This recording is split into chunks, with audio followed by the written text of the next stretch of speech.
What's up everyone, and welcome back to the channel. This video will deal deep into a complex and fascinating chapter in recent history, the fall of Muammar Gaddafi's regime in Libya.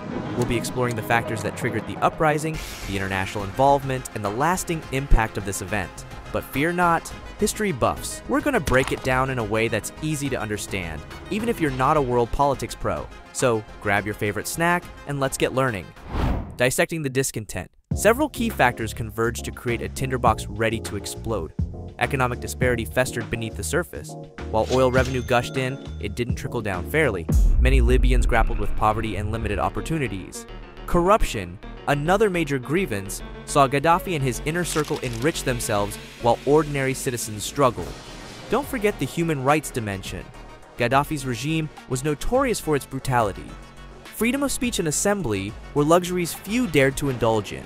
Any dissent was swiftly met with a heavy hand. The Arab Spring, a catalyst for change and a brutal response and escalation. In late 2010, a regional earthquake struck. Protests erupted across the Middle East and North Africa in what became known as the Arab Spring. Fed up with authoritarian regimes, people demanded change. The tremors reached Libya in February 2011. Inspired by the regional revolution, protests broke out in Benghazi, driven by economic hardship, corruption, and lack of freedom. Gaddafi's response, a chilling display of violence. Security forces opened fire on protesters, causing casualties. This brutality only fueled the rebellion. Protests spread like wildfire, and a full-fledged rebellion took root. The rise of a rebellion. The rebels, a diverse group united in their opposition to Gaddafi, faced a well-equipped army, but they possessed something the army lacked: popular support. Disgusted by Gaddafi's actions, many Libyans joined the rebellion, swelling its ranks. Now, things get interesting on the international stage. Gaddafi, in a desperate attempt to cling to power, threatened a horrible fate for anyone who dared to oppose him. This rhetoric sent shivers down the spines of the international community. The UN Security Council, fearing a full-blown massacre, passed a resolution authorizing military intervention to protect civilians. Enter NATO, a controversial intervention. In March 2011, a NATO-led coalition launched a bombing campaign against Gaddafi's forces. This intervention was a double-edged sword. Some argued it was a necessary evil to prevent a humanitarian catastrophe. Others expressed concerns about the precedent it set for regime change wars and the potential for unintended consequences. Nonetheless, the intervention ultimately proved successful in helping to overthrow Gaddafi's regime. The war and Gaddafi's downfall. The bombing campaign significantly weakened Gaddafi's military. Emboldened by NATO's support, rebel forces made significant advances. By August, they had captured the capital, Tripoli. Gaddafi, a fugitive on the run, wasn't ready to concede defeat. However, the war wasn't over. Loyalists continued to fight a rearguard action in some areas. In October of 2011, Gaddafi's reign of terror finally came to a bloody end. Captured by rebel forces, he was killed in a chaotic encounter. It marked a symbolic end to his regime, but the path to stability in Libya proved to be a treacherous one. The aftermath, a descent into chaos. The post-Gaddafi era was a descent into chaos and violence. Rebel groups, lacking a unifying vision, struggled to form a cohesive government. Rival militias vying for power carved up the country. Weapons flooded the country, leading to widespread insecurity.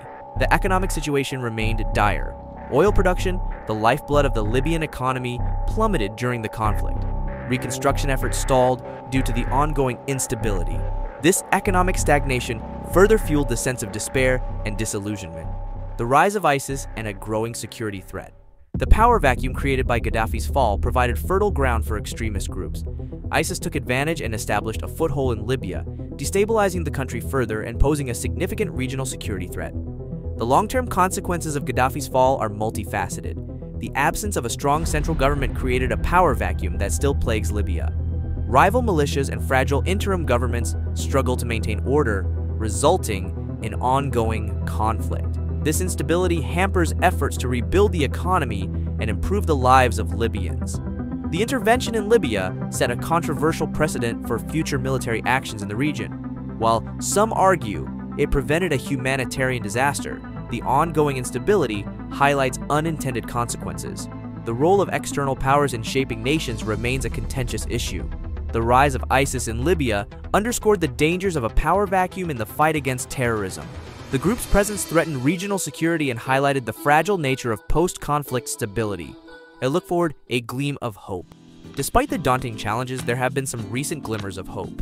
In 2021, a ceasefire agreement and a roadmap for elections were established by the United Nations. While implementing these agreements will be a complex task, they represent a potential step towards a more stable future for Libya. Share your thoughts in the comments. What are your hopes for Libya's future? Or are you curious about the top 5 worst economies? Click the image on your screen now. Thanks for joining this journey through history. Until next time, stay curious and keep learning.